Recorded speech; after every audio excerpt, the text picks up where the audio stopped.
میری آپ سے یہ اپیل اور گزارش ہے کہ آپ مجلس پارٹی کا ساتھ دیجیے تاکہ یہ جو بھارت کا سب سے پسماندہ اور پچھڑا علاقہ ہے، اس سرزمین پر بسنے والے انسان ہیں، ان انسانوں کو ان کا حق ملنا چاہیے، ان کا مقام ملنا چاہیے، ان کو ان کی عزت ملنی چاہیے۔ جو بہار کے دوسرے علاقوں میں اسپتال ہے، یہاں پر قائم ہونے چاہیے۔ یہاں پر اسکول اور کالج نہیں ہے، یہاں پر سیلاب کی وجہ سے اور خاص طور سے اس وِدھان سبھا میں بہادر جنگ کے علاقے میں یہاں پر زمین کٹ جاتی ہے اور یہاں پر کوئی انتظام نہیں ہوا ہے۔ تو اس لیے میری آپ سے گزارش ہے کہ آپ آنے والے وِدھان سبھا میں اپنے کے کوٹ کا صحیح استعمال کریے۔ میرے عزیز دوستوں اور بزرگوں، میں ابھی توصیف صاحب سے بات کر رہا تھا تو توصیف صاحب نے مجھے ایک بات بتائی کہ کل آپ کے شہر میں پرشاسن کی طرف سے ایک جلوس میں وہ ایک پوسٹر لے کر چل رہے تھے جس پر لکھا تھا آئی لو محمد صلی اللہ علیہ وسلم۔ تو یہاں کے ذمہ داروں نے اس کو ہاتھ سے پوسٹر چھین لیا اور پوسٹر کہا کہ تم نہیں دکھا سکتے۔ میں حکومت بہار کو بتانا چاہ رہا ہوں، اس ملک کو آزاد اگر کسی نے کرایا ہمارے سیکولر ہندو بھائیوں کے ساتھ تو وہ مسلمان تھے، سکھ تھے، عیسائی تھے۔ ہم نے انگریزوں کی غلامی کی زنجیروں کو مل کر اس لیے توڑا تاکہ جب ملک آزاد ہوگا تو ہم تمام لوگ اپنے اپنے مذہب پر چلیں گے، ہم اپنی عبادت گاہوں کو آباد رکھیں گے۔ اور یہی بات ہمارے بزرگوں نے ہم سے کی تھی کہ ہم کو آزادی جب ملے گی، یعنی انگریزی کا لفظ ہے فریڈم، جب ہم کو آزادی ملے گی تو ہم نہ صرف اپنے ملک کو مضبوط کریں گے اور بلکہ ہم اپنے ملک پر ناز کرتے تھے، فخر کرتے تھے، آج بھی کرتے ہیں اور کل بھی کریں گے۔ مگر یاد رکھیے، انگریز بھی یہی سمجھتا تھا کہ مسلمانوں کو اگر اس کے دین سے دور کر دیا جائے تو مسلمان اپنے دین کو چھوڑ دے گا۔ ہم کسی کے خلاف نہیں، اگر کوئی کسی بھی اپنے مذہبی رہنما کا آئی لو، جیسا کہ ہمارے ہندو بھائی نے نکالا آئی لو مہادیو، ہم کو بالکل اعتراض نہیں، یہ ان کا عقیدہ ہے۔ اگر ہم آئی لو محمد کا پوسٹر لے کر چلتے ہیں، اس میں کون سا غیر قانونی کام ہے؟ اس میں کون سی ایسی بات ہے جو کسی کو ہنسا پر یا تشدد پر یا وائلنس پر اکساتا ہے؟ مجھے بڑے افسوس ہوتا ہے کہ اس طرح کی حرکت یہاں پر کی گئی ہے۔ مگر آپ لوگ سمجھیے، ہم مسلمان محمد صلی اللہ علیہ وسلم کو ہمارے ماں باپ سے زیادہ کیوں چاہتے ہیں؟ ہم اپنی بیوی بچوں سے زیادہ کیوں چاہتے ہیں؟ ہم دنیا کی ساری نعمت اور دولت سے زیادہ کیوں چاہتے ہیں؟ اس لیے چاہتے ہیں کہ ہم انہی کی وجہ سے مسلمان ہیں، ہم انہی کی وجہ سے مسلمان ہیں۔ انہوں نے ہم سے کہا کہ تم اللہ کی عبادت کرو جو زمین و آسمان کا خالق ہے، اور کسی کی مت کہو، تم اللہ کو رب کائنات مانتے ہیں۔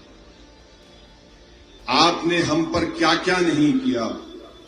آپ نے میرے پیر پر حملہ کیا، آپ نے میرے جسم کے کسی حصے کو نہیں چھوڑا، آپ نے میرے آنکھ پر حملہ کیا، میرے سر پر حملہ کیا، میری تہذیب پر حملہ کیا، مجھے پچھڑا کر دیا، مجھے میرے نوجوانوں کا مقدر ان کی جوانی جیلوں میں ڈال کے برباد کر دی۔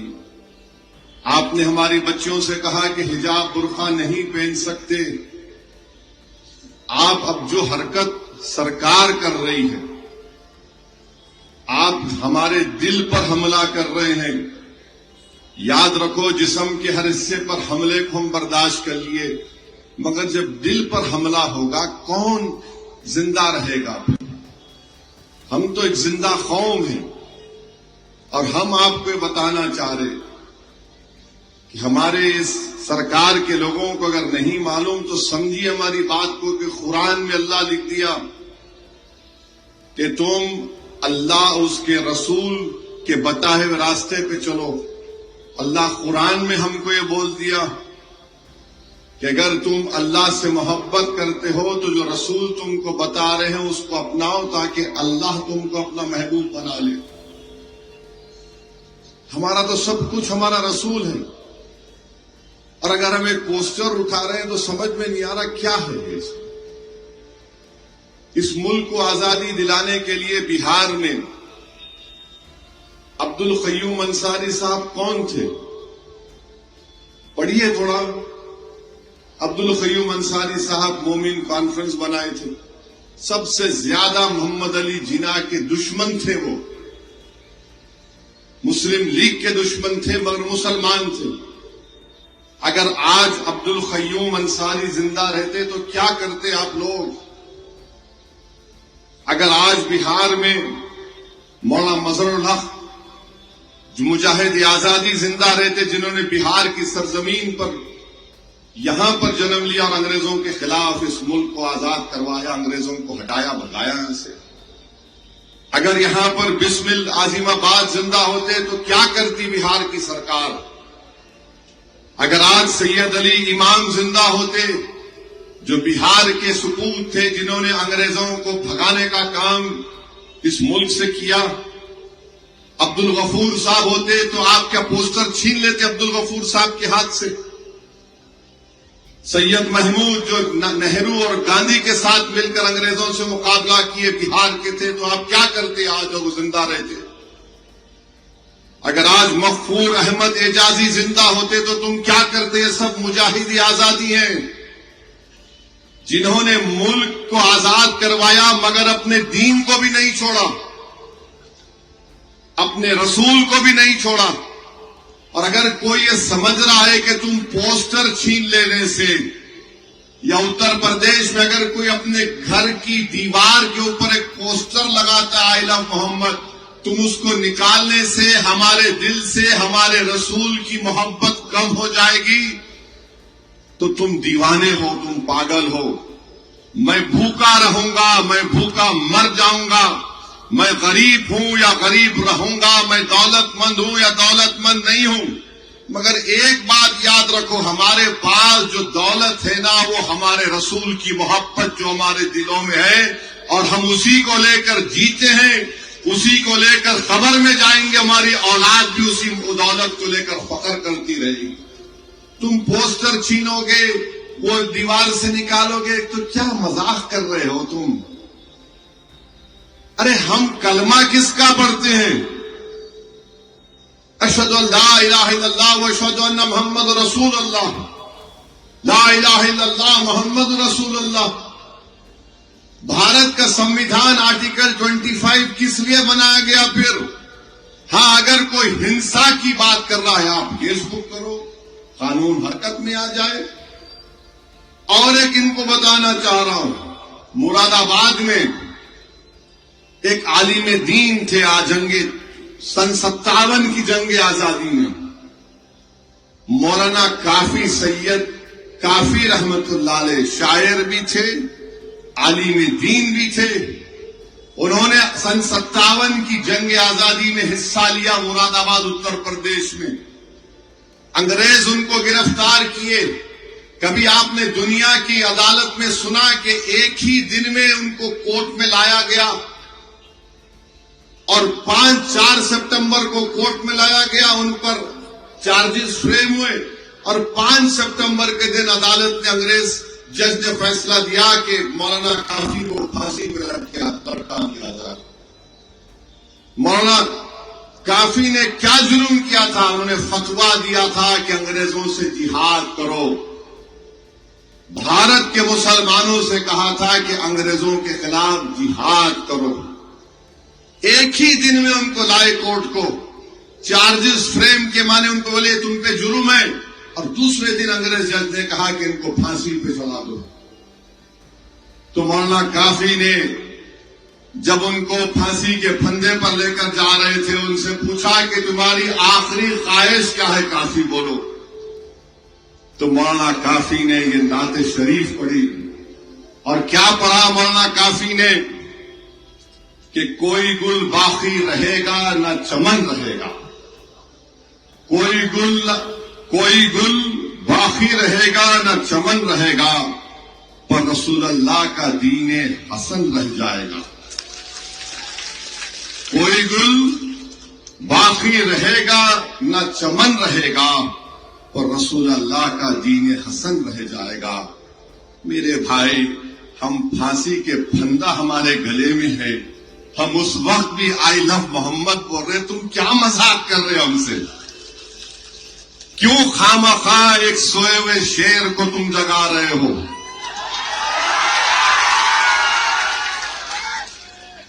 سمجھ میں نہیں آ رہا. تو عنایت اللہ کافی صاحب پھر لکھتے ہیں، ہم سفر و باغ میں ہے کوئی دم کا چہچہا. ہم سفر و باغ میں ہے کوئی دم کا چہچہا. بلبلیں اڑ جائیں گی سونا چمن رہ جائے گا. اس کے بعد لکھتے ہیں، یہ وقت کے حکمرانوں کے لیے لکھا تھا انہوں نے. یہ شاید انہوں نے لکھا تھا مودی اور نتیش کمار کے لیے، یوگی کے لیے لکھا ہوگا 100 سال پہلے. آج بھی صحیح ہے. کیا لکھا حضرت نے کہ نام شاہانہ جہاں مٹ جائیں گے لیکن یہاں، نام شاہانہ جہاں میں مٹ جائیں گے لیکن یہاں حشر تک نام و نشان پنجے تن کا رہ جائے گا. پھر اس کے بعد مولانا کافی نے لکھا، جو پڑھے گا صاحب لولاک کے اوپر درود، آگ سے محفوظ اس کا تن بدن رہ جائے گا. اور پھر حضرت نے لکھا ان ظالم حکمرانوں کے لیے جو آج یہ حرکت کر رہے ہیں کہ سب فنا ہو جائیں گے کافی لیکن حشر تک، سب فنا ہو جائیں گے کافی لیکن حشر تک نعت حضرت کا زبانوں پر سخن رہ جائے گا. یہ کیا مذاق کر رہے ہیں؟ یہ کیا مذاق کر رہے ہیں آپ؟ اگر کوئی آئی لو مودی کا پوسٹر لے کر گیا تو کیا کھڑے رہ کے سیلفی لیں گے آپ؟ اور آئی لو محمد کا لے سارے نہیں لے جا سکتے. آئی لو نتیش کمار لے گئے تو ہاں یہ وفادار ہے. کیا آپ مذاق کر رہے ہیں؟ پورے دیش میں پورے دیش کا نام خراب کر رہے ہیں. کوئی ہنسا کر رہا ہے تو ہم اس کی مذمت کرتے. اور میں کہہ رہا ہوں آپ سے، آج جو بریلی میں ہوا، ہم اللہ سے دعا کرتے کہ جو جیل میں ہے اللہ ان پر رحم کرے، فضل کرے، اور اللہ ان کو جلد سے جلد رہا کروائے انشاءاللہ تعالی. اور ہم ان حکمرانوں کو بتا رہے ہیں، ایک خاتون تھی جنگ احد میں، اس سے کہا گیا کہ تیرا بھائی شہید ہو گیا. اس نے کہا محمد صلی اللہ علیہ وسلم کیسے؟ پھر اس سے کہا گیا کہ تیرا پتا وہ شہید ہو گیا. اس نے کہا محمد کیسے ہے صلی اللہ علیہ وسلم. پھر اس سے کہا گیا تیرا بیٹا مر گیا شہید ہو گیا. تو اس نے کہا محمد صلی اللہ علیہ وسلم کیسے؟ جب اس کو کہا گیا کہ محمد صلی اللہ علیہ وسلم صحیح سلامت ہیں تو اس نے کہا الحمدللہ. زوبان غلام تھے، صحابی رسول تھے رسول اللہ صلی اللہ علیہ وسلم. انہوں نے پوچھا رسول اللہ صلی اللہ علیہ وسلم میں تو آج دنیا میں آپ کے ساتھ ہوں، مگر جب اللہ جنت دے گا تو آپ تو اونچی جنت میں رہیں گے، میں تو نیچے رہوں گا. تو رسول اللہ صلی اللہ علیہ وسلم اللہ نے قرآن کی آیات کو نازل کیا کہ محبت رسول کی بنیاد پر تم ان کے ساتھ رہو. تو میرے بھائی، یہ کوششیں کی جا رہی ہے کہ ہمارے دل سے ہمارے رسول کی محبت کو کم کر دیا جائے. کیا آپ ایسا ہونے دیں گے؟ کیا آپ ایسا ہونے دیں گے؟ ہمت سے کام کریں گے نا، ڈرنا نہیں میرے بھائی. بہت لوگ کوشش کر لیے، کچھ نہیں ہوا.